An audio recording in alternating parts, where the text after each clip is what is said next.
Okay, thank you all for coming. Number one, I would like to thank Mr. Horowitz and his team at the Inspector General's office for doing a very thorough professional job. I think the country owes him a debt of gratitude, and I look forward to hearing his testimony Wednesday about, in detail about his findings.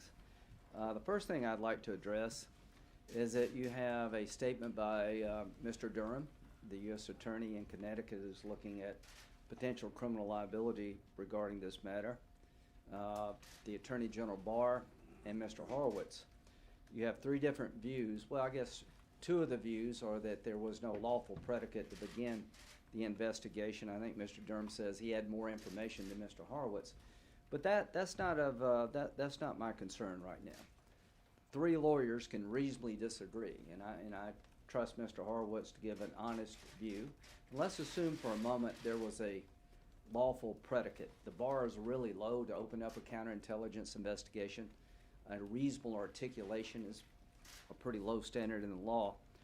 The point I want to make is, let's assume for a moment it started out okay. It sure as hell didn't end okay. What I see in this report, and nobody's reported yet, I hope some of you will look, is that while there may be reasonable differences about whether or not there was a lawful predicate, I believe there will be no debate among reasonable-minded people, particularly lawyers, about how the system not only got off the rails, but in my view became a criminal enterprise to defraud the FISA court, to deny American citizen Carter Page his constitutional rights, and to continue an operation against President Trump as President of the United States that I think was fundamentally flawed and unlawful. These are statements I don't make lightly, and these are statements based on the findings of the report. Unfortunately, at the Department of Justice and the FBI, there was a period of time when they went back to the good old days of J. Edgar Hoover, where they made stuff up. They misled people. So on page 186, it talks about the FBI identifying and interviewing the primary subsource for the Steele dossier. What I want you to understand is that Christopher Steele had a primary subsource, and this person had other people reporting to him, and that formed the basis of the dossier. What did the FBI find in January of 2017? That once they identified the subsource and actually interviewed the subsource says, the primary subsource told the FBI that he/she had not seen Steele's report until they became public that month, and that he/she made statements indicating that Steele misstated or exaggerated the primary subsource statements in multiple sections of the reporting. The primary subsource told the FBI that basically this was rumor and speculation, hearsay, bar talk, and he never believed that Steele would use the information provided in any official document. That should have been a red light for the Department of Justice and the FBI. Ladies and gentlemen, in January 2015 and thereafter, the primary subsource of the Steele dossier is telling the FBI and the Department of Justice that the Russian dossier is not reliable, that it was never meant to be used as an official document. It's all hearsay, rumor, bar talk, and he specifically talks about the episode involving President Trump in sexual activity inside of Russia, and says that was all rumor and speculation, word of mouth, and hearsay. So what should have happened? Once the FBI and the Department of Justice was told by the primary subsource that the information in the dossier is not reliable, they had a duty, in my view, to report to the FISA court exculpatory information. Not only did they not tell the court that the subsource trashed out their document, this is what they told the court on page 190. Carter Page's renewal applications number 2 and 3 advised the court that following the January interview with the primary subsource, the FBI found the Russian-based subsource to be truthful and cooperative. That's a lie. The subsource said exactly the opposite. So not only did they continue to get a warrant against Mr. Page after being told by the primary source of the document that it's all garbage, hearsay, bar talk, not reliable, they got 2 more warrants using that document, and they described to the court the interview in January, found that the Russian-based subsource to be truthful and cooperative. I don't know who told the court that. I don't know who was in the meeting in January, February, but I want to find out who these people are, and they need to be held accountable. Because what they did, from that point on, this whole endeavor became a criminal conspiracy to defraud the court, to trample on the rights of an American citizen, Mr. Carter Page, and to continue an operation against the President of the United States that I think was unwarranted. I cannot stress enough that all of us rely upon those with the power to follow us, surveil us, and to check on us to be honest and truthful. Nobody has mentioned a word about this yet. That on page 186 to 190 in the Horowitz report, it describes in great detail how the FBI found out that the subsource for the Steele dossier disavowed it. And they used it 2 more times to get warrants. They never told the court, and they actually lied to the court about the interview. If that doesn't bother you, you hate Trump way too much. That should bother every American. And it gets worse. In June of 2017, one of the lawyers in the FBI who's supposed to review warrants, Kleinsmith, is told by the CIA that Carter Page is a source. What does he tell the FISA court? That he is not a source. He took the information supplied to him by the FBI and doctored an email so the court would not be aware of the fact that Carter Page was a source for the CIA. Why is that important? In building a case against Carter Page, they used the dossier. They tried to get a warrant in August and they couldn't. Somebody thought of the great idea of beginning to use the dossier to get a warrant, and it apparently worked. But here's the problem. 3 people named in the dossier as having talked to Carter Page, believed to be foreign agents. Carter Page, while being wired unknown to him, said, I don't know these 2 people. And to this day, there's no proof that he met the 2 people he denies meeting. And that was one of the reasons they classified him as a foreign agent. The 3rd contact was with a person known to be a foreign agent, and he told the CIA about the contact because he was their source. Why is it important that they lied to the court? If the court had known that he had a reason to be talking to this person, it would have been completely different.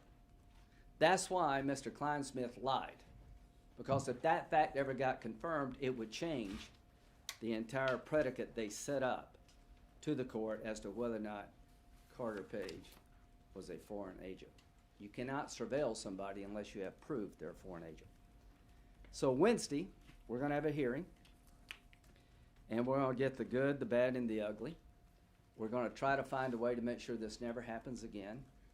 And here's what I hope people in your business will do. Read the entire report, not focus on the debate as to whether or not there was a legal predicate. I'm here to tell you that doesn't drive my thinking.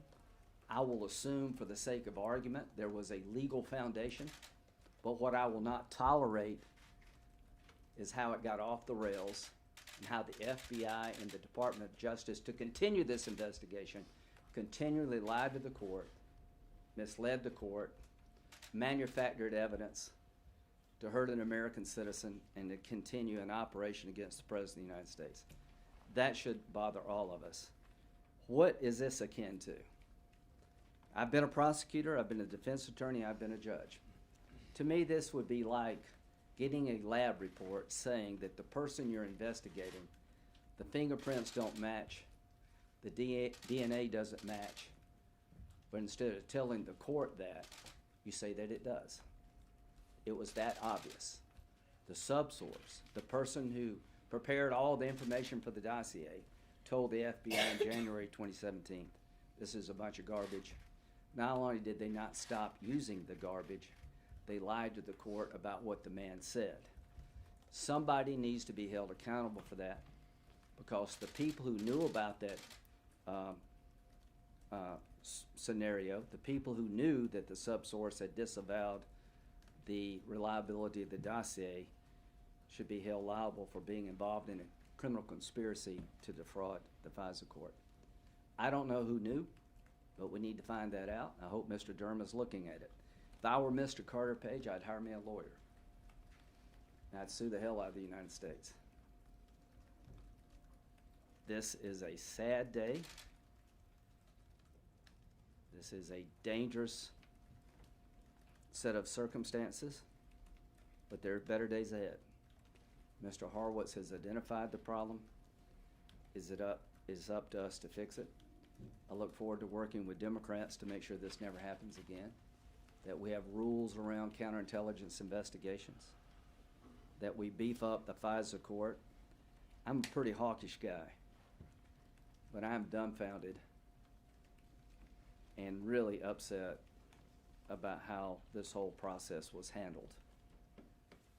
Being a hawkish guy doesn't mean you don't care about the rules. The thing that protects us from being like our enemies is that we have rules, even for Trump, even for people we don't like. It's Trump today, it could be somebody else tomorrow. The goal here is to make sure it never happens again. And one of the ways to make sure it never happens again is that those who took the law in their own hands need to pay a price.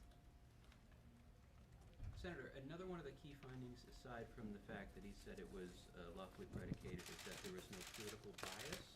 Can I get your response to that? Yeah, I don't, when you get shot, I don't know why somebody, motive. I don't know what other reason they would have to lie to the court on two different occasions. Why would you keep the investigation going when you had every reason to believe it was no longer legitimate? What were they thinking when the subsource told them, all this stuff, none of it's accurate, it's all hearsay and bar talk and speculation. None of it is reliable. What would make people continue to want to get a warrant? You'll have to talk to them, but I'm not going to accept that politics is not part of it, given what we know about the people in charge. We know that Strzok and Page hated Trump's guts. But it doesn't matter to me why they did it as much as the fact they did it. And I don't know how anybody can conclude there was no political bias here, given what these people say. Mr. Kleinsmith's email, he says, "Viva la resistance." So the man at the department, at the FBI, who lied to the court about Carter Page's association with the CIA, is known to say "Viva la resistance." You can have your political opinions all day long, you just can't act on them. And here's what I would say. There was 1 million stop signs. There were numerous stop signs that were run. They seemed to want to get an outcome. Why did they want it so badly? What drove them so much to lie and to turn the process upside down? I don't think it's much of a stretch to say that their biases did come into play, but that's not important to me as much as making sure we know what happened and it never happens again. Do you then plan on trying to press Horowitz at the hearing on Wednesday? So- Because he came to this conclusion and you apparently just don't agree. Yeah, but it doesn't matter where I agree. I don't know why they didn't tell the court about the subsource's statement in January. Any normal system would have stopped. When you're told that the person who helped prepare the document will not verify it, disavows it, then I think all of us would say you need to slow down and figure out what's going on here. Not only did they not slow down, they falsified the results of the interview to the court to make it look like he actually was truthful when they know he wasn't. So I don't know what made them do this, and I don't want to get into speculating. I'm just saying the facts are clear, the motives maybe not, but it's not much of a stretch to me to think that these people, when it came to Trump, were out to get him, but that doesn't matter to me. Senator, you looked at the dossier with John McCain. You recommended that he take it to the FBI. This is really a good question. To have the FBI look at it. Yeah. So it sounds like you're okay with the fact that they did investigate. I'm perfectly okay with counterintelligence investigations of any of us. Like Dianne Feinstein, she had an employee that worked there for years, and they found out that he was associated with the Chinese intelligence service. That could happen to anybody in this building on campaigns. Carter Page and Papadopoulos, let's put it this way, they were not senior leaders of the campaign. I don't know if Trump knew either one of them. They were volunteers. I could see where somebody volunteering for my campaign, vouched for by somebody I don't know, this could happen to all of us. So my beef is not that they looked. My beef is that they lied, that they didn't tell the court what they found, that they ran the stop signs. So when I got the dossier, I remember it very well. I can't remember the dates, but John McCain went to the Halifax Security Conference, and somebody told him about this explosive document. And John said, okay, yeah, send it to me. I think somebody, I can't remember who went over to England. Who was it? Somebody went over to England on behalf of Senator McCain. They got the dossier, and they brought it back. John showed it to me. And let me tell you, when I read it, I said, I can't say what I said. It was scary. I thought they had compromised President Trump. I mean, if you read this document, it is chilling. And I told John, we live in a weird world. I don't know if this is misinformation by Russia. I don't know if Trump did all this stuff, but I know that you and I can't determine it. And John took it over to Comey at the FBI. He locked it in his safe that night. And I can tell you, having looked at it, it was unnerving. Here's what I would say. If by then...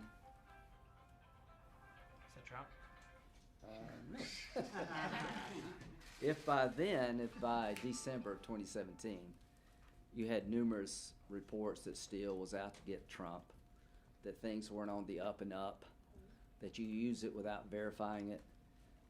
I don't fault anybody for looking into allegations like this. I do fault them for lying and misrepresenting to the court. And just put yourself in Carter Page's position. Whatever you think about Carter Page, I don't think he's James Bond. You know, they put this guy through hell. And there are other people that's probably spent thousands of dollars on legal fees, I think at a time when the investigation should have stopped. Thank you all very much. See you Wednesday.